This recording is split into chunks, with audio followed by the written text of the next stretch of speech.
iRacing.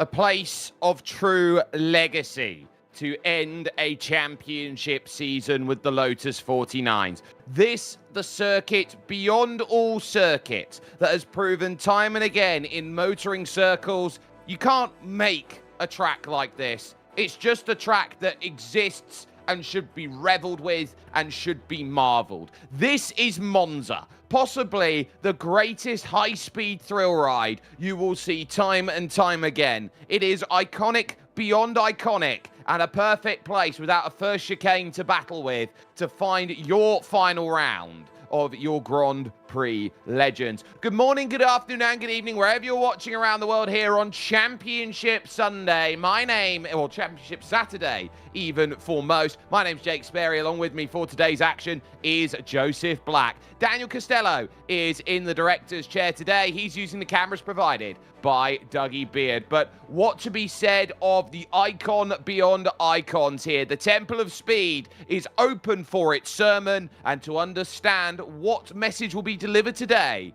here's our GSRC track guide. Welcome to Monza. This track has a major place in racing history, not just for the legendary races, names, and cars that have been here, but because it was the third purpose-built car racing circuit in the world. It's often discussed and reverenced among fans, and especially by Italians, who have nicknamed it the Temple of Speed.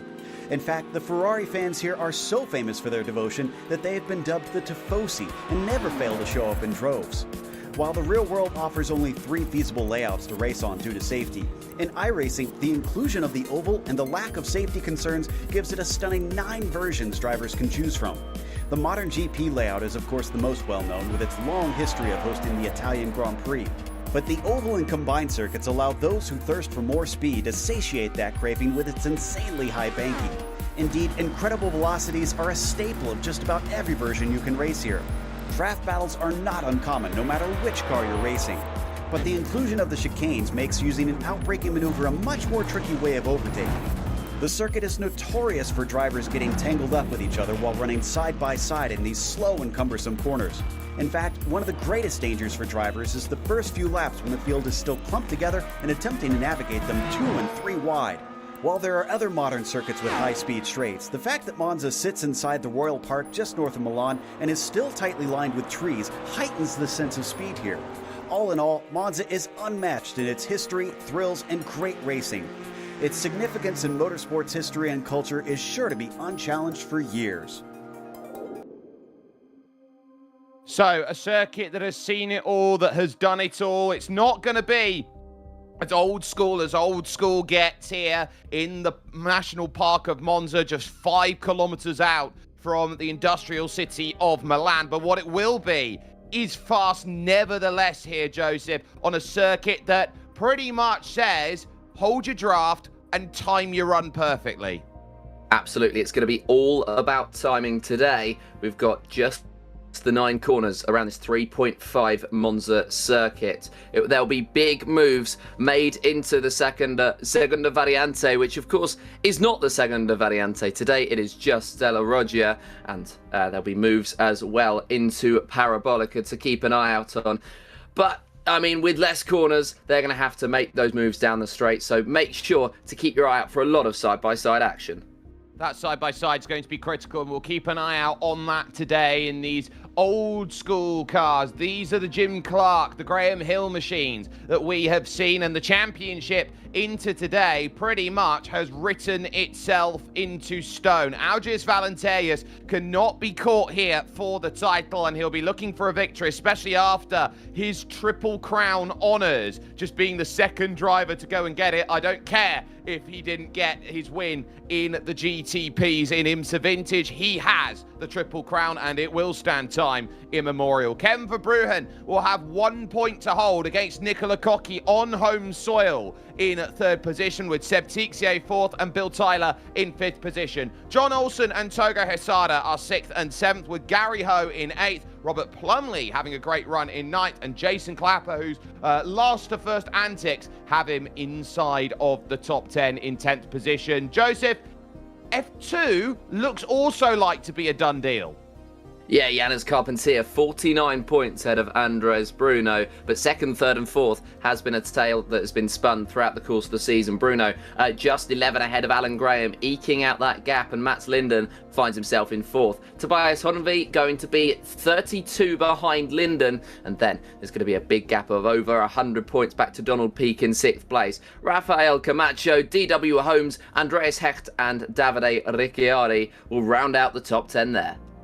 And there is a Nations Cup available, which is just to say that drivers from different nations can go and have a battle, and that is on and is close. The Italians are ahead by just 4 points, but that driver for the Ukraine is, of course, Algis Valenterius. So Nicola Cocchi does have a Patriot to go and work with here today. It will be Simona Ghilardini in the number 35 who will have to help him out. Liechtenstein through Kevin Verbruggen are third, with Spain a little ways away in fourth and an outside shot for the title. The United States are there in fifth. Now, note that there is both England and the United Kingdom. Some drivers prefer to represent one nation than the whole, and so they are sixth, with France seventh, Japan eighth, and the United Kingdom in ninth. And they're in a big battle with the meme nation of Sao Tome and Principe. John Olsen repping the country out there, as he has done ever since the flag system has been introduced into iRacing. So let's take a little look at what makes today's racing happen here, Joseph, because it is the final round, and someone could be here watching this final round for the first time, stumbling across this racing.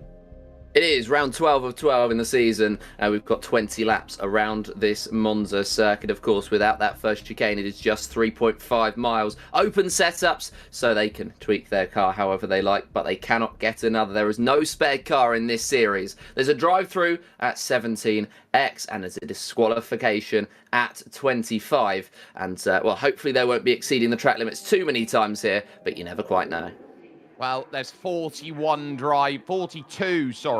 here today around this circuit. So it is going to get busy, and you are going to see drivers get aggressive, especially when the first real braking zone isn't going to be until you get to the Della Roggia, what's quote known the second chicane out here around this circuit. So there is a lot to try and uncork. Togo Hesada currently fastest on a 36.1, but Algis Valenterius is on his first of 2 attempts of a lap. He will be able to get both times in on the board. We'll see him actually pull into the pits, so he's not going to get either lap in. This is going to be a last to first challenge for the gold standard.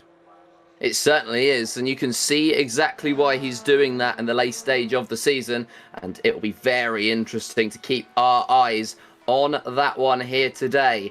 And that opens up the opportunity for more drivers to find themselves at the top of the field. Not Jorge Nieva, though, as he has a big slide as he heads into the first chicane. Of course, that'll be the Della Roggia, and he won't be setting that second lap time. That would have been also crucial in improving his place from 11th. Hervé Trengerade is going to move up to 13th, so he'll be on the road just behind.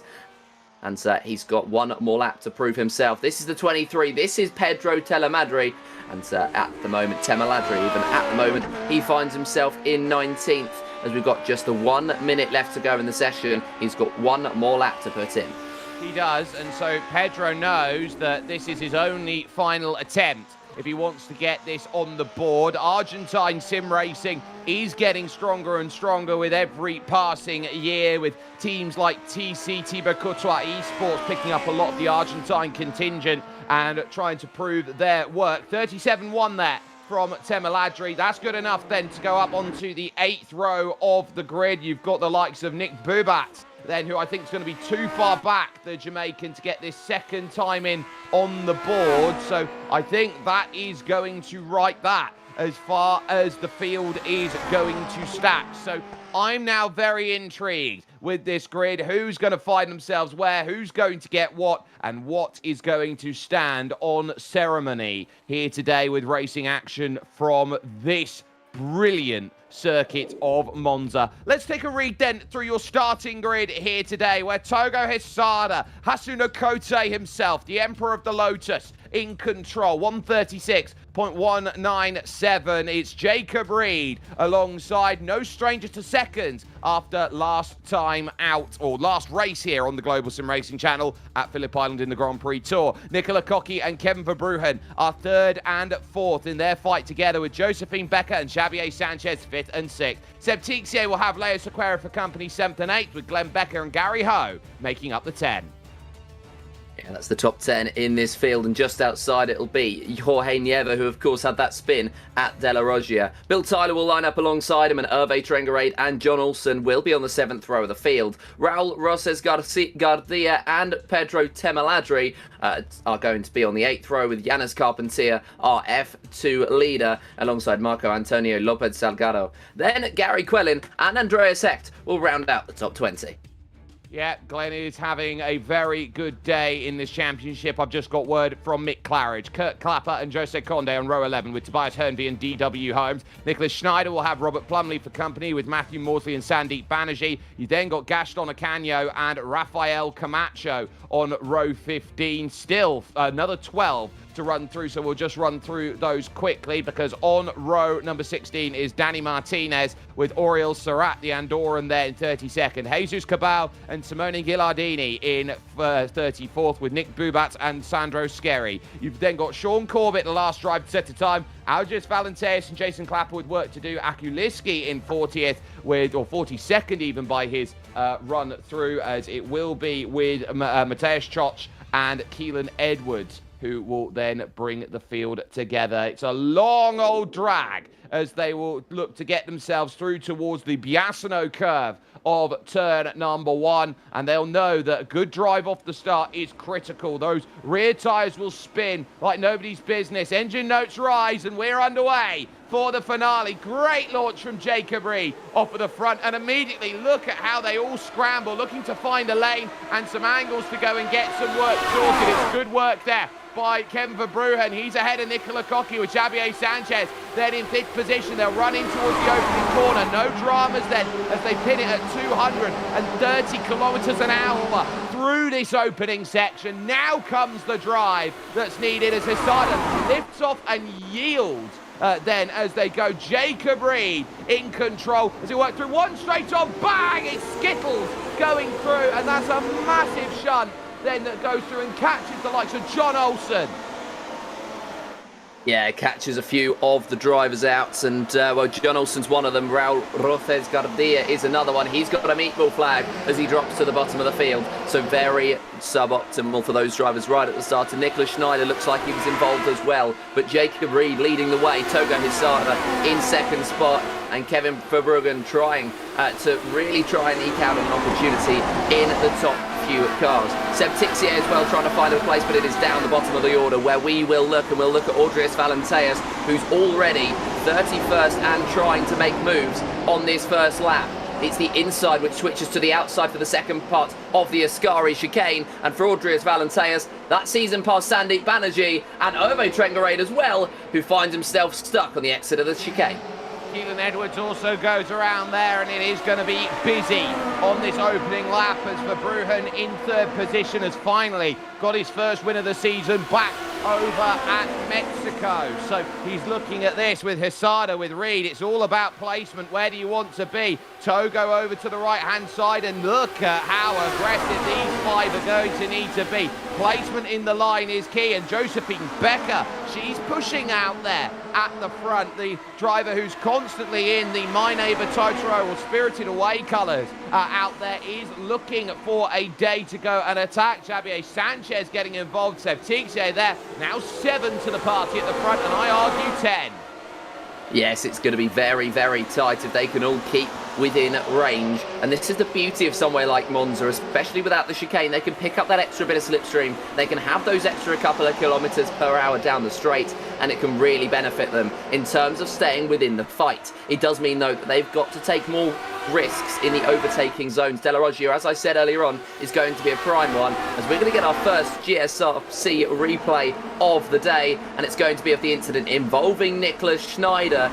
Now, this is the first time they headed down to said Della Roggia, and yeah, absolutely out of control of the car and T-boning the 8.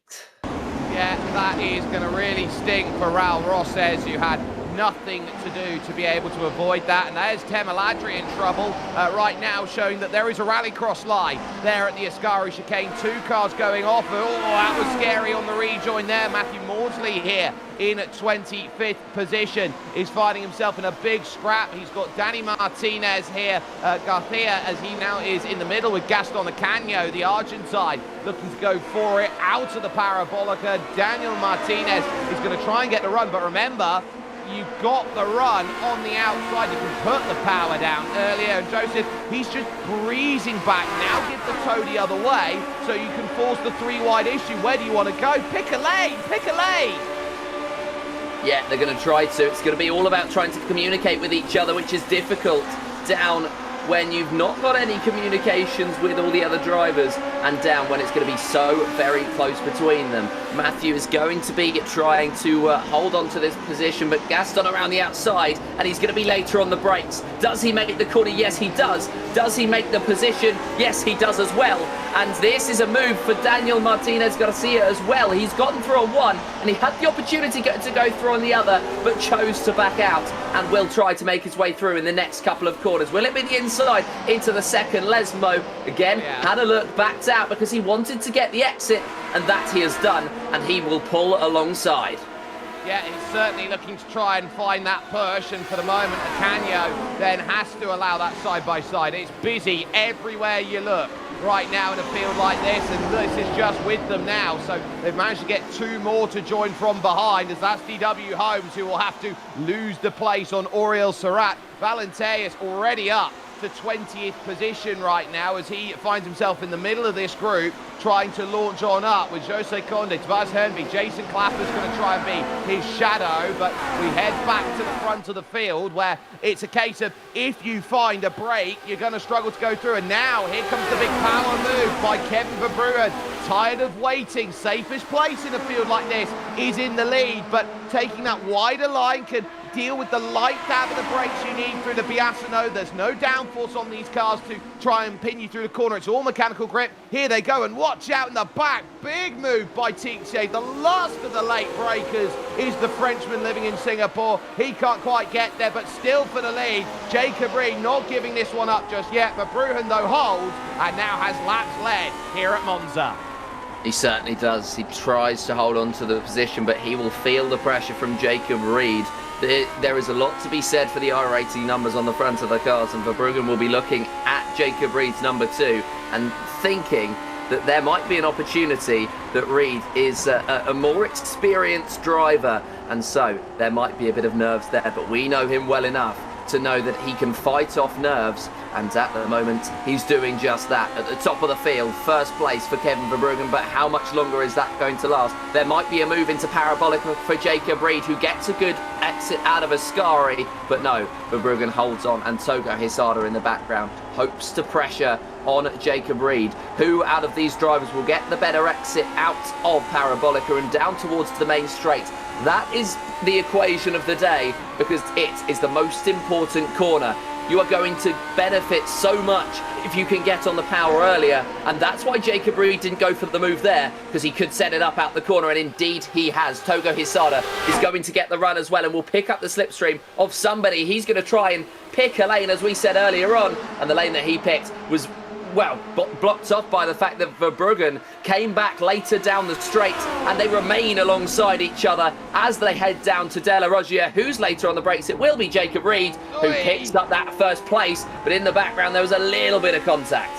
Yeah, Josephine Becker locked up the fronts and I think has just about got away, potentially without damage. I'm not sure how the front clip looks right now. I think it's desperately trying to hold on at this stage. Look at it, it's almost stuck there in between the suspension there, and finally discarded over the right side on my screen, but still there at the moment. So clearly dealing with damage at the moment is Josephine, knowing that Tixier is there, and Sanchez and Yeager and Becker all there in play. Suddenly this group's going to look around at it and go, well, we're almost at second, and there's the contact. Glenn Becker there, and also in trouble is Jorge Nieva, who has been from pillar to post all qualifying and race. Yeah, for Jorge Nieva it goes from bad to worse, and he is going to drop down the order now after contact and most presumably damage as well on the number 4, and right behind him will now be Audrius Valenteas as he sets up a move on Kurt Clapper. It'll be the inside line into Parabolica, so he does decide to make the move here, but he does need to get a move on, so it does make sense. Jorge Nieva on the exit will be the car right ahead of him, but with no meatball flag, there's no obligation to come into the pit lane. Togo Hisada pulling to the inside of Kevin Verbruggen. He might get a double salvo here, but no, doesn't quite have the run on Jacob Reed, as Audrius Valenteas fastest lap of the race, despite the poor exit out of Parabolica. Hisada then will chase down Jacob Reed. He'll be the next challenger for the lead of this race. And well, this is just swapping between the top 3 so far. And Nicola Cocchi just waiting in the background as Josephine Becker's dropped out of the 1 second, and Seb Tixier moments off of the track, and Sanchez can't capitalise. Well, Joseph, I want to try and get your opinion on this. Seb Tixier is the sort of driver who's must-watch. I wouldn't say he's must-watch in terms of pace. I think he's must-watching. You don't know what he's going to do next.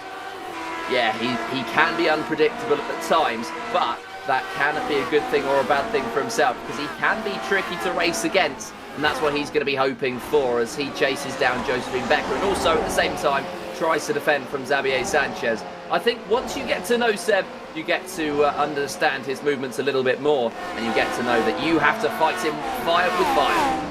Yeah, if you want to beat him on the brakes, you've got to be later. Valenteas, by the way, already up to 14th place here in this one. A gain of 24 spots and a top 10. Definitely not out of the realm of possibility. That's currently guarded by Glenn Becker. The train he's in is to Yannis Carpentier, here the Belgian F2 Championship leader. So that's going to sit down and say brilliant stuff. Jacob Reed, though, has had a brilliant lap, a 1:36.4. He has checked out to the tune of a second, but they're trying to reel back in. But Bruhan's got side by side now with Nicola Cocchi, who's realising, yeah, I'm going to want to try and push the apple cart open a bit at this stage, and not necessarily getting that at the moment. They've held off the main threat at the moment, which is losing the strength of the toe right now. We talk about 1.5 seconds is about the range that it snaps fully, but outside of a second like it is now, you're in trouble. Valenteas, another attempt here. This is on Marco Antonio Lopez,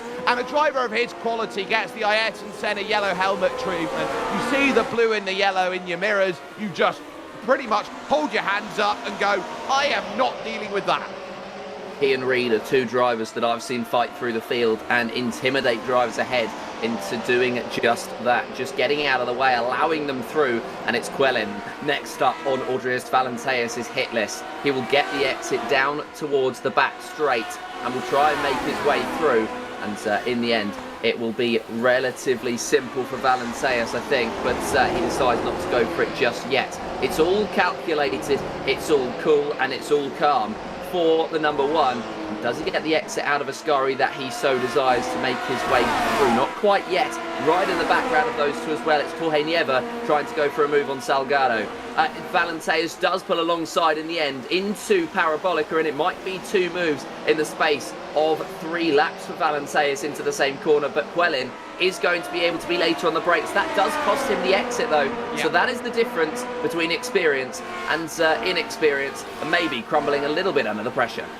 Gary Quellin knows that this is really important. It's about who's got toe in front. He's grabbing Carpentier's straight line, and so because of that, he's okay. But we know that Aldrius can hit the perfect level on the brakes. He's covered off, though, through the Biasino curve. And just like that, Valenteus can't do anything. That will give Nieva a chance to come back and have a go if he wants to. But remember, the Della Roggia sits itself up, and he's going to have to... Oh, and a lock there. Slides it through. Valenteus just about gets out of harm's way. They scatter behind because Leo Sequeiro's been involved here, and he's found himself with a car slow in front of him there as Marco Antonio Lopez ended up the one who was just unable to get any drive through the corner. Just like that, they scatter, and Jason Clapper having a few troubles out there as well.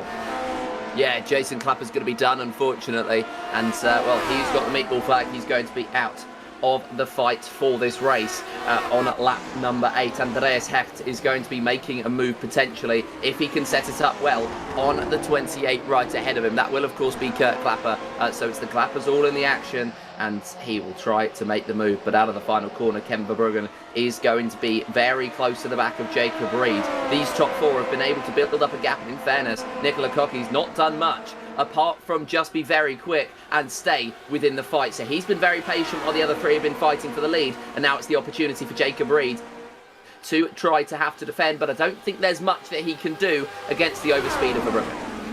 No, I don't think there's much either that you can sit back and say that he's not done anything too wrong in this one. They had trouble with Corbett, the lap traffic, the lap prior, which is why Jacob Reed's gap just got absolutely eaten into over the last lap. We'll take a replay here of exactly what has been going about with Jason Clapper. So you can see here, he's on the back of this group. He's trying to find a way through. Oh, and he gets legitimately a face full of tyre.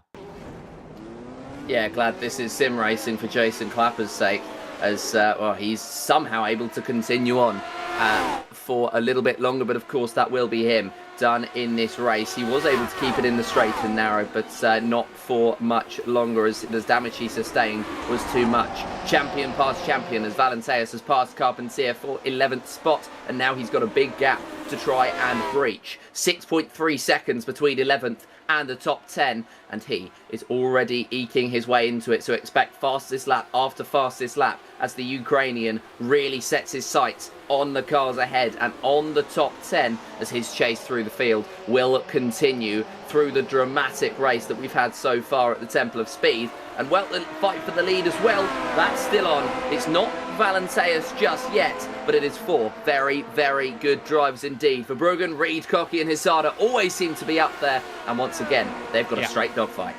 Yeah, and this is about where you place yourself at halfway in a race like this. You're trying to hold yourself into position. You're trying to say, look, I want to be in a place where this attack, this ability to win, gives me the best chance by the time I get to lap 20 itself. For Tixier, Sanchez, Becker, they're trying to get on, and this group, I think, is going to have to realise very quickly, we can't afford to battle, we can't afford the side-by-side, we just got to get on, so we make it easy. It's a fight of 4, not a fight of 7, but if you're the leader of this race, you might want the fight of 7 right now, Joseph, because it creates more chaos behind. It could thin the group out more, the more wheels that trip over each other. Yeah, it certainly is. It's going to be very, very interesting. It's about avoiding mistakes. You'd think that it's harder to make mistakes around a circuit that just has 9 corners and 2 less than they would regularly be used to racing on, but that would be wrong. It is actually... It's easier to make a mistake because you do lose that concentration just that little bit, because you do feel as though you can get a bit more aggressive, you get more confident, and there you can really have a tripping factor with the rest of these drivers. Jacob Reed leads the way in this fight for the race lead that Verbruggen currently heads up. And, well, I was going to say he was able to make an opportunity into Parabolica, but he couldn't quite pick it up on the exit. Poor from Verbruggen, though, out of the corner. And that has opened the door for Jacob Reed. That is what pressure can do. But as he steps out of the slipstream, Verbruggen's straight line speed appears to be better. Nicola Cocchi starts to go for his first move of the day. Well, this is going to be a leapfrog. You want to gain 2 places if you can, and there it goes. And there goes Jacob Reed, late on the move to the inside, jumps back into the control, and will now realise here as they go, that's going to be as where the credibility will lie. Valenteius, I think, maybe missed a gear or something out there as he's now dropped behind Jorge Nieva, and so they'll look around here and say, where's the drive? Look at the run then. Jacob Reed, he's not going to let Nicola Cocchi have anything in this race. Back to second, car number 5. It's Jacob Reed, the Worcesterman, back in control of the race. Certainly is right at the very top. Nicola Cocchi, though, in second place and looking more aggressive than he was earlier on as we head to the halfway mark and past it on lap 11 right now. Verbruggen, though, looking at the back of Nicola Cocchi with some interest. He wants to make his way back into the fight for the race lead. Togo Hisada as well, sitting back. And Sanchez and Tixier having a little bit of a moment between each other. And is that a bit of damage on the front of one of those cars? It's looking as though they've been able to get through relatively all right. But Tixier threw on Sanchez, and they've just dropped back out of that 1 second mark.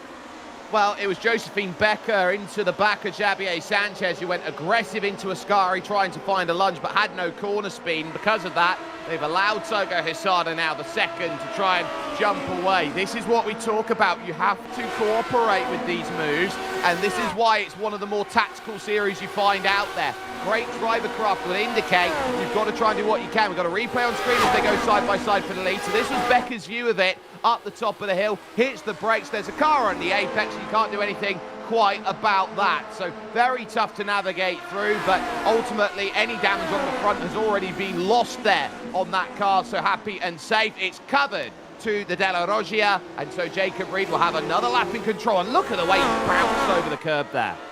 Yeah, he's really pushing. He really feels the need to push as well, with Nicola Cocchi just behind. Slightly further back, this is Kurt Clapper in a fight for 15th place. Robert Plumley just ahead. And, well, they're trying to give it a go at each other. This is where, further down the order, it can get a bit more spicy. They've got a little bit less to defend, so they can give it their all in all of this fighting, and they could have a little bit more fun. It's going to be a little bit more unique, the battles you'll see further down the field, whereas at the top few it'll have to be managed, otherwise they'll lose everything.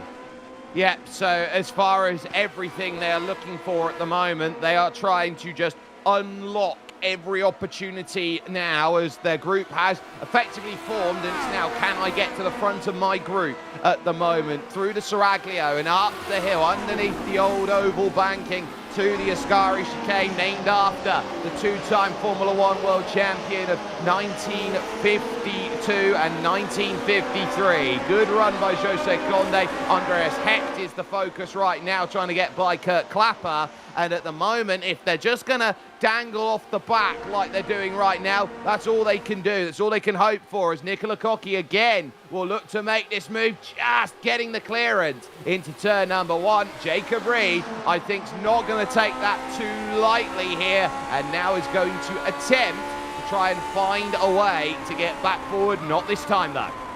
A rare couple of mistakes at the top of the field that you have to pounce upon, and there's another one from Nicola Cocchi, which sees Jacob Reed to the lead, which sees Kevin Verbruggen through as well. And well, that's just exactly the point I was about to make. You don't want to be making those mistakes, because they will be punished. He spent so much of this season, Nicola Cocchi, in second, in third, in fourth, being nearly, and the moment he sees the race lead, he gets a little scared on the brakes there. He overcooks it and has to try and fight the slide to get out of it. He's done well, but what this has again meant, it's 7 once more at the front of this field, because they can't get it clear. Oh, and Jacob Reed runs wide, and that's going to open up now second to go as well. So one mistake through the corner. I wonder if he missed a shift halfway through. Verbruggen now has 0.8 of a second, and now it's a swarm up to Parabolica. Togo Hisada on the brakes then is going to lunge forward for it to try and steal seconds. Not going to get there, but Jacob Reed over the curve. I think he just missed a shift. Yeah, mistakes breed mistakes, and for Jacob Reed, that was a missed shift from the number 2, and he will drop down from the fight for the lead all the way to 4th. Tixier and Sanchez involved in the fight. Josephine Becker as well, clinging onto the back. And that's going to be Jacob Reed trying to make the move past 1 and past 2, and with the inside line, he gets it done. Togo Hisada alongside Seb Tixier as well, and there's contact. Tixier is going to go off, as is Nicola Cocchi, and well, that's just a little bit too close. The tyres off for Nicola Cocchi. It's the end of the Italians' race at home, and that is going to be very, very unfortunate. And not only that, that will put an end to the challenge then for the championships of 2nd overall and for the Nations Cup for Italy. That is a seismic moment in those. You've got Tixier on the outside. They're just running over the top of each other, and Tixier is not scouted to the fact that Nicola Cocchi has to try and lift. The tyre gets discarded over to the left. 3 wheels on my wagon. He'll look like Michael Schumacher trying to bring that home. So he's out of the race, and now they are down to just 6 in the front group. It will mean, so long as Kevin Verbruggen finds a finish, Liechtenstein will take the Nations Cup. Yes, certainly will, which will be very, very good to see for a nation that doesn't have much sporting success. And, well, I mean, it's very, very good indeed for the work that he's put in this season, but it's still not done. 5th place, 7 to go, almost 6th. And Verbruggen had a mistake at Lesmo 2, and he's gone from 1st down to 5th. He had almost a 2nd, and now he's back in the pack. Well, there we go. That is, well, that's the work that I'm talking about with regards to where he is in this order, because he's just, it becomes harder for yourself when you make those mistakes, and Verbruggen dropped to 5th, might make his way back up to 4th with Josephine Becker dropping a position, and he has gotten through. There's the mistake in the top right of your screens. Yep, Kevin Verbruggen very wide, and he has been... He's been suitably punished for it. That's what happens when you make a mistake on the exit of a corner leading onto a straight, especially when there's only 9 around here, because that sort of thing can just happen. Aldris Valenterius has got the fastest lap of the race, but he's trying to work with Jorge Nieva if he can to reach the likes of Becker, Ho and Tyler. That's the group 7th, 8th and 9th. And to go from 38th on the grid to a top 10 fight out there here at Monza, which is notorious for opening up and creating these pockets of racing around here. This has been a wonderful drive by Aldrius to get himself up there, and he knows that if Verbruggen trips over, he's got the Nations Cup wrapped up as well. So this is very important that he keeps applying that latent pressure, not on the driver in front, but on the main group. He's saying, I'm still there, and I'm still a threat. I'm only 10 seconds off the back of the leaders.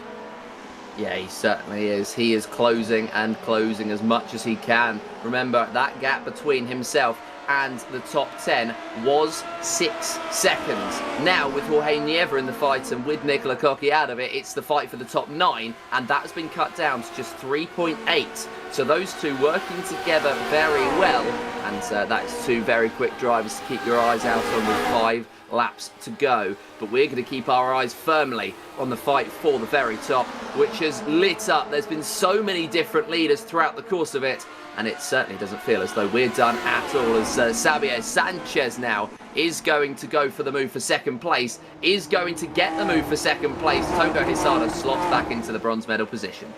He does. They were trying to navigate through traffic as well. I think there was a case of everyone trying to find what they can. Let's take a look. This is what happened to Sandeep Banerjee down in at 29th. He's over the curb, and there... Oh, that's a wheel failure. That is a pure wheel failure. If ever I saw on the car, just rotating the other way. Absolutely awful. Flipping over as it digs into the grass, and Sandeep Banerjee out of the race, and that is the equivalent of the steering column shearing. Yeah, very unfortunate there for Sandeep Banerjee that he's gone out as, well, it is not necessarily through the fault of his own, and he will try and continue on in this race like nothing has. These drivers at least will try and continue on in this race like nothing has happened, as you might see a couple of stricken cars if they don't go back into the pits quickly enough. But we are seeing more and more drivers dropping. We've just got the 28 in this race left now, as Sean Corbett remains in the session 3 laps down. But that means that we are going to have 13 drivers already out of the race, and with 4 laps to go. It's one of those circuits that doesn't look like you can make many mistakes, but there's so many out there on the track, as Tixier threw on Becker as they try and remain in range. And Verbruggen had an opportunity to be alongside Togo Hisada, but opted to back out.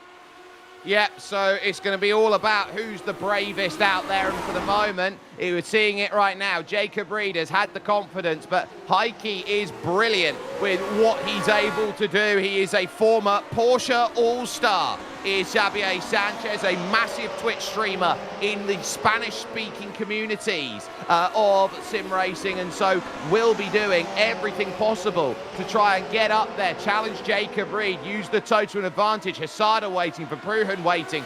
Becker almost having a scary moment on that last lap with Tixier. It is blink and you miss it style of racing. They are trying to push, and as well as that, Nieva and Valenteus are only 2 seconds off the back now of the scrap for 8th place. As you can see, a little bit of gravel kicked up there in front of Togo Hisada. That's enough to chip the tee, as they'll now go onto the back stretch, working away to try and get themselves over towards the all-important Parabolica corner.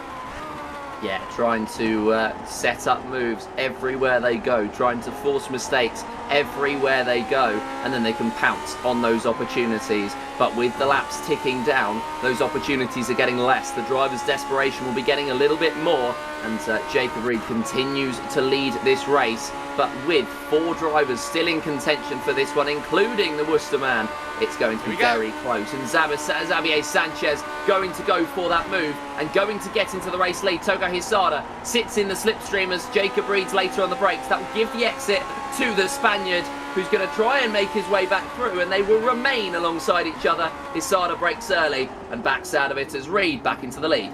Yeah, he had to really squirrel on the brakes, did Jacob Reed, if he wanted to get that done. He's done a brilliant job of managing that and making sure that the car is still responding the way they need to. There is a bit of brake fade in these cars that they have to be careful with. They can't just expect to hit the same point over and over and expect the same result. It's now about placement. A car slightly off in front of them, pulls over to one side. That's Mateusz Schoch, who there, the Polish driver, lets the front 4 go. And suddenly, Tixier and Becker out of the back of this group. Yeah, out of the back. Indeed, they've been fighting too hard with each other, and now they find themselves a second back, or it's up to about 8/10 as they exit the Ascari chicane, but they are dipping between that 8/10 and then the 1.1 second gap between themselves and the top 4. So I'd say they're probably out of the fight, unless there's going to be any aggressive scrapping from those top 4 throughout the course of the rest of this race. And with just 2 laps to go and all of them still in contention for the race lead and the final race of the season, you'd imagine that's exactly what will happen. Gary Ho forcing a mistake out of Becker, but it's not Josephine, it will be Glenn for that 7th place, and they will be side by side heading down the straight. Who's going to get the slipstream? It's neither of them, and they are going to try and pick up the pace both at the same time. Hisada through on Sanchez and will get into that 2nd place, but again, it's who gets the better exit out of the first corner. Sanchez back up to P2. Well, you're now starting to wonder, where do you want to be in a field like this? You've got to make sure you got the placement. Sanchez has held, but it's 0.6 of a second. Gary Ho trying to get by Glenn Becker. No relation to Josephine. One's American, the other German. But for the moment, the American holding that station. But look at what that battling's done. Hello, says Jorge. Hello, says Aldrius. Yeah, they certainly do. Into the fight then for the top 10 positions. That will be the fight for 76 Verbruggen. Huge incident. Oh my goodness me. I can't believe that. And there goes the chance then to get the championship sorted out. And now you start wondering here if there is going to be a case where Togo Hisada might be able to jump up in the championship picture. All to play for here as they head on with a lap and a bit to go. We were talking about how Aldrius had the latent pressure, and all of a sudden the Nations Cup's going to Ukraine at the moment. And then there were 3 at the front. Reed with 0.6 of a second, Sanchez and Hisada, and nearly 0.7 might be enough Tixier, this is the view of it. This has been the struggle corner. He's wide. 2 tyres in the gravel. Tries to hold it. Tixier just clips the rear tyres. Ends up going skyward. There, the exhaust drag along the floor. And Josephine Becker trying to do something to get out of it. At turn 1, Togo Hisada does get the run around, but he's going to have to take that outside line. This is where Sanchez is able to keep the power in here onto this final lap to go and make something of it here. They're going to fight on the brakes. Hisada is going to get into second, but now they might have just left too much of a gap. 0.8 of a second the margin, and now Sanchez is going to try and have another little go at cooking up an overtake here, sliding about, trying to find it. Keep an eye as well on what's going on for 5th, 6th, 7th and 8th, because they're 3 wide through Lesmo 1, and that's going to be through for Nieva and Valenteus, getting by both of them on one run. Brilliant stuff on this final lap. Aldrius could get a top 5 from 38th on the grid here if he just times this run to absolute perfection. He'll get the chance up the hill to Ascari, long way around, beats Nieva on the brakes, and now knows he's just a couple corners away from a great run, but nobody can catch him today. Place him in the right section, know that everything's there. A little look behind from Sanchez won't offer anything. Jacob Reed is going to come to the line on the crazy day to end the season, and he will win here at Monza. What a victory for Jacob Reed, sustaining all of that pressure and being the driver to remain cool and calm at the end of it. Togo Hisada will come across the line just ahead of Sanchez for 2nd place, and Becker will be 4th. Valenteus will pick up a top 5, and Jorge Nieva will be 6th, as those two work together very well and pounce on every opportunity. Bill Tyler 7th, and then your champion in the F2 class, Carpentier, will be 8th. We've got champions crowned here today, and well, what an unbelievable performance from those drivers. Yeah. And well, it was just so good all round. Yeah, this was one of the most amazing races that you'll get the chance to find, that everyone's got a chance to jump up. Everyone was looking for places, but that guy there, number 2, Jacob Reed, a former pro stripe in iRacing circles, an absolutely dominant display. Let's take this chance now with everyone practically over the line to go through the official race results, and going through them and taking you through post-race coverage is Joseph Black. Yeah, certainly. It's one of those races where you have to take a breath, and what a race that was. That was won in the end by Jacob Reed. That was won in the end by Jacob Reed. Togo Hisada, 2nd place in the end after a very, very aggressive fight with Xavier Sanchez. Josephine Becker for P4, and then Aldrius Valenteus snuck a P5 at the end with Jorge Nieva in 6th. Bill Tyler picked up a very strong 7th place, remaining out of all of the chaos, and Yanis Carpentier in 8th, with Gary Quellin and Marco Antonio Lopez Salgado rounding out the top 10. Just outside of it, it'll be Jose Conde and Tobias Hornby as well in 12th. Robert Plumley picked up 13th.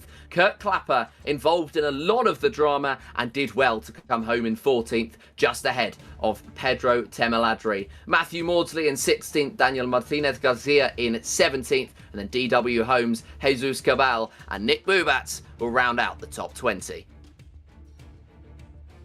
We, of course, had 42 drivers entering today, so we are halfway through, and Glenn Becker is going to end up a lap down, and Carrie Ho, Kevin Verbruggen and Gaston Ocanio are going to all be the same, unfortunately, especially for Kevin, who fought all the way through for the race lead. Seb Tixier the same in 25th. Matthias Koch in 26th, and then Sean Corbett, Andreas Hecht, and then Nicola Cocchi and Sandeep Banerjee rounding out the top 30. Cocchi, of course, another one of those who dropped out from the fight for the race lead. Simone Ghilardini in 31st could not fly the flag after we missed out on Nicola Cocchi, and Oriol Serrat in 32nd. Leo Sequeiro in 33rd, and Jason Clapper in 34th. Then your very early retirements: Sandro Scheri, Keelan Edwards, John Olsen, Raul Rothes Gardia, Nicholas Schneider, Rafael Camacho, and then Aku Liski to round out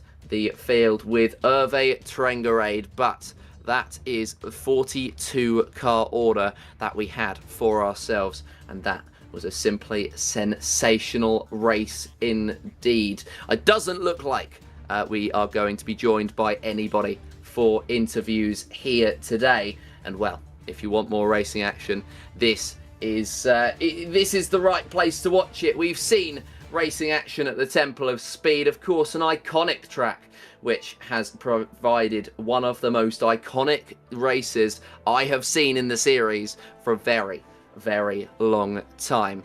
If you would like to see more racing around more iconic tracks, well, the next show is the Sim Racing Republic in just 5 minutes time, so get yourself over, remain on the channel, and you can have a look at that one. IMSA Vintage will be at 5 PM, so in just a few hours time as well, and then we've got the Lotus Grand Prix, so the other race in the Vintage Loti, and the Porsche Owners Club on Tuesday at 2:55 UTC, or at just before 11 PM ET as well. But of course, Spa and Sonoma, your hosts for today's action after Monza and then Mexico City for tomorrow. But we are going to get the opportunity to have an interview, and well, fighting through all the drama, it was Togo Hisada.